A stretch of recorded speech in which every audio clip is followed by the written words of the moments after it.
Hello everyone, Samaritxn here, and today I'm bringing you a brand new video, and today is going to be a recap video of HWC Las Vegas. So, to remind you, the team that I went with, it was myself, Hype Train, Halo Master 7, Clips, and Coach Big Texas. We went into that event with a good amount of practice, probably about a month and a half to 2 months of practice. So we were looking good for the event. We were playing really well in scrims.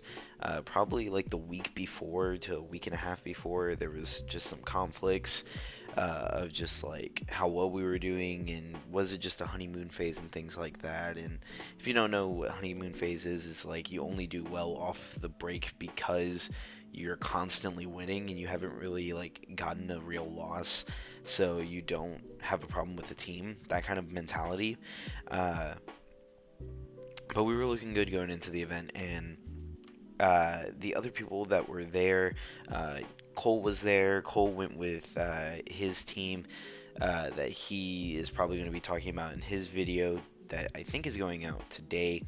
But I'm going to go straight into what you guys really want to hear.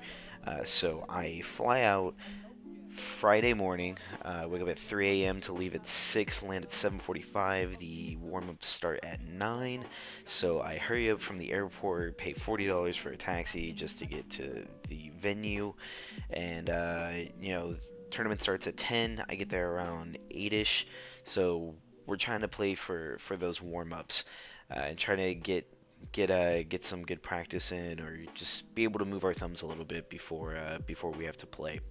So get a warm up in, just a few FFA on dedicated servers. I think there was closed servers. I think it was actual LAN servers because we were using dev consoles, or um,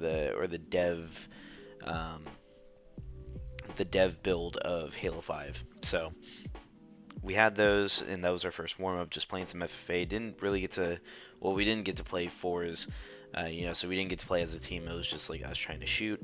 So our first match in the open bracket is Team Wired, which was Phobia, Defiled, Shutdown, and I cannot remember their fourth to save my life. But that team, looking at them on paper, they seemed like they were going to be a really good team, a really strong team. So all of us just got really in the zone, just really focused on what we needed to do. We go into a best of five, so it's best of fives, double elimination bracket.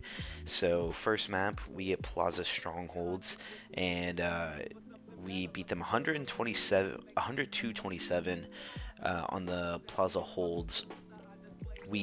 Dallas actually said that he got a little bit scared because we lost Ness for a little bit, and he was kind of afraid that we wouldn't know what to do in the situation. But thankfully, we kind of just played our lives, just continued to slay, put pressure on that area, and then eventually broke it to beat him 100-27. So it was a really good performance from everyone. There was really good team shots. Everyone was in a really good position to slay and help each other out. We got majority of the camos. I think we got. I mean, it wasn't that long of a game, but I think we got one of them out of, I think, two or three. I don't know. I actually can't remember. I know we missed the first camo because Dallas missed the time. But we gave him some crap for that, but it was all good. So we go into game 2, which is Regret Slayer. And off the rip, I will say that we have a really kind of shaky break. It's a very 50-50 kind of thing. It's either we're going to get them 4 dead or they're going to get us 4 dead. So right off the rip, we go 4 dead. I'm able to get a trade with the Plasma Caster, and one of Team Wired's players shut down. He gets up and he said, "First map was a warm-up." I didn't hear Brett say anything at all, and Dallas even admitted to calling out for Brett, Halo Master 7, and we staked them 50-27. So trash talk before the game even really gets started is never really good, because we were at a hot 2-0 in the series, and we just staked them after they get 4 dead off the rip. So pretty embarrassing, if I do say myself, for Team Wired. But we go into We go into map 3, Coliseum CTF, and it was just another dominating performance from us. We were able to get 4 dead twice, was able to pull the flag 3-0 in that series. Dallas even like screams and makes a joke saying let's give them their third warm up, boys, and we were able to just dominate there. Next team that we go against was Wise Gaming. If you don't know who Wise Gaming is, I know that it was Bocce Hawk, Rob the Turtle, Cloud, and I can't remember the fourth. So, Wise Gaming, really strong top AM team. We went into there not really thinking, much of it. Just like try to play the best that we can.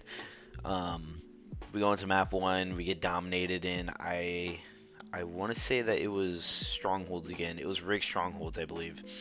So we get dominated in the Rig Strongholds, unfortunately. We go into the Slayer, and off the rip, we were actually like going toe to toe.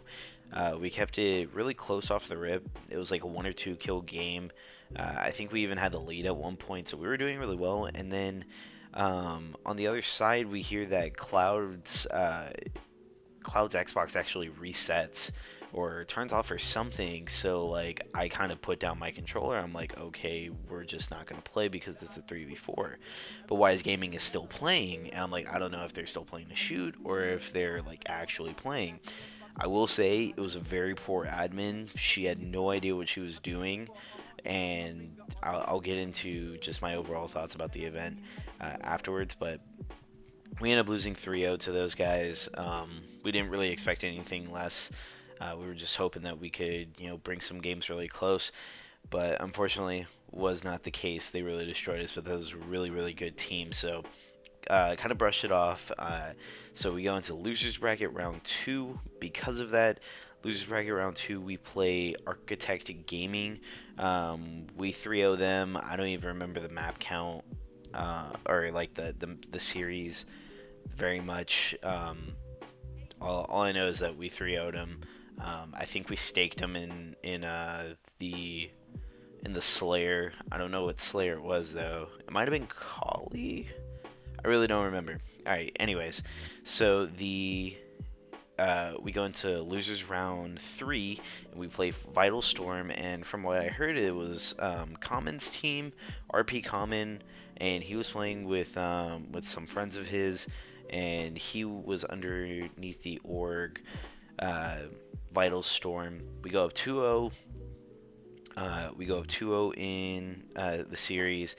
We lose the Strongholds, which we weren't surprised at. Like if we get rig Strongholds, we usually lose that map. We're just really bad at rig, and we're also really bad at Plaza. So we're really surprised that we even won the Plaza's holds off the rip in our winners bracket round 1.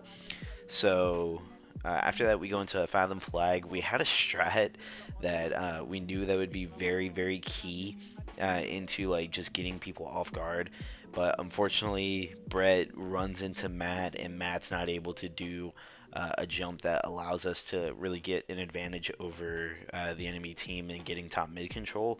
So that was really unfortunate, but I think we lose the flag 2-1, and the flag gets stuck in such a weird place. It actually gets stuck in the front of the porch in some kind of like crevice there, and it gets weirdly stuck in. Like we can't go for a re. It was either a re or a touch. I think it was a touch. We kept trying to go for a touch there, but like we couldn't grab the flag, so we weren't able to do anything with that. I think we would have been able to bring it into OT. I don't know if we'd be able to win the map because they were they were doing really well. We go into game 5. Right before game 5 starts, Common goes ahead and says, "You guys aren't finna choke, are you?" Again, Brett goes in, Matt goes in. We go into a truth Slayer, and Matt and Brett just dominated the map. Like all I had to do was hold the bubbles and made sure that like spawns were happening in the bases and we were collapsing on them properly. That's all that I really had to do, because I think Brett drops 18 kills or something crazy. Brett Halo Master 7 just went off this this tournament, as well as Dom Clips. He actually got a he actually got a kill tag. I forget in which series, but I know it was a Collie. It was a Collie game. So that was really huge for him, it being his first event. After that, we go into losers bracket round 4 against G4C. I think their org is Gamers for Christ. Um, they had to pick up a they had to get a pickup. We actually scrimmed them I think a night or two before we ended up going to Vegas, and they pounded us in scrims, but they actually one of their players was actually talking about how if we just like stuck together for a little bit longer and really just focused on the team shots that we were kind of lacking throughout that like last week and a half of practice, that we would probably do really well at the event. So getting knocked out by them in losers round 4, that puts us in a top 24 placing in the open bracket, which, you know, isn't bad. It was Matt's first event, it was Dom's first event, it was Brett's first event as a fours team, and this was my second time going to Vegas, my third event in 4v4s. Unfortunately, wasn't able to bring my best placing, still at that top 24 area in the open bracket, but I'm going to take it with a grain of salt just because that I know that team can get a whole lot better. So the format of 4v4, I would say that it was done really well. The only issue that I really had was with some of the admins. Like I talked about the admin in the Wise Gaming series. She didn't really know what she was doing, and she just seemed clueless. I don't think that's necessarily good for Halo. I think that if you're going to have admins, they should actually know what the game's about and have an idea of what to do in certain situations like that. The venue was amazing. Main stage was actually added on to a theater, because the venue that we're in was actually a theater that was not used. So they were able to expand more and put main stage there. Amazing venue. I will give 343 that great venue. The FFA was honestly set up poorly. I really like the other style that they had for Las Vegas, where they had different heats, so they'd put you in groups and then you'd play with those groups, and then based on how you placed, I think it was like top 4 advanced into the next heat or the next group, and it was kind of a bracket style of FFA, if you think of kind of like Team Beyond and how they do their FFA tournaments.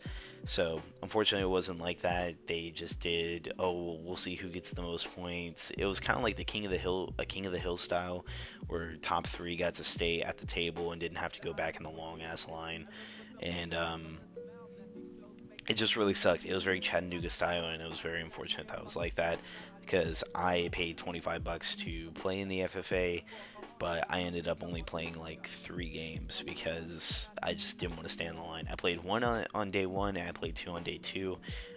Brett got into championship bracket, but unfortunately lost in his first round. He was really close to getting 3rd place to really clutch it up and get into further rounds, but unfortunately didn't. So the FFA was done poorly. Admins for 4v4s are a must. The warm-ups were okay. There was a lot of times where I'd see people at like the same station and no one was really getting rotated, so that's something that I think they should kind of enforce more, as a rotation of players, and trying to get that more often. And I would say that's about it for the venue. So with our team now, if you follow me on Twitter, you probably know that Dom is no longer with the team. It was a team decision that was made due to Dom's scheduling. Matt gets on around 9 Central because he is Pacific time, so he gets off at he's able to get on at 7 his time, which is 9 Central and 10 Eastern. So it makes it really difficult for Dom, because he's a 14-year-old kid. He needs to, get sleep and do well in school. And his mother doesn't exactly let him stay up that late, which I mean, there's nothing that you can do there. So we unfortunately had to drop Dom and are currently a team of 3 looking for 1. And we have a good amount of time, but at the same time, I don't want to take too much time because the next event that we're going to is DreamHack Atlanta, which is July 21st through the 23rd. So that's going to be around the summertime, which is a little bit less than 5 months away. So that's something that we definitely have to keep in mind, and I think that everyone is kind of in the zone. Dallas is going to continue to be our coach throughout Atlanta, and I'm really looking forward to that because Dallas brings a good element to the team, which is uh, just the experience that Matt and Brett kind of lacking for. So he can help me kind of guide them as far as communication goes in certain areas and certain like ways to get out of situations. I don't think that they're dumb players at all. I just think that they aren't as experienced, and having two experienced players such as myself and Dallas would be very good for great slayers such as Matt and Brett. So I think I covered it all. Like I said, under the organization Lethal Divide, which we are going to continue to be under, hopefully throughout Atlanta and possibly DreamHack Denver, which is in October. Um,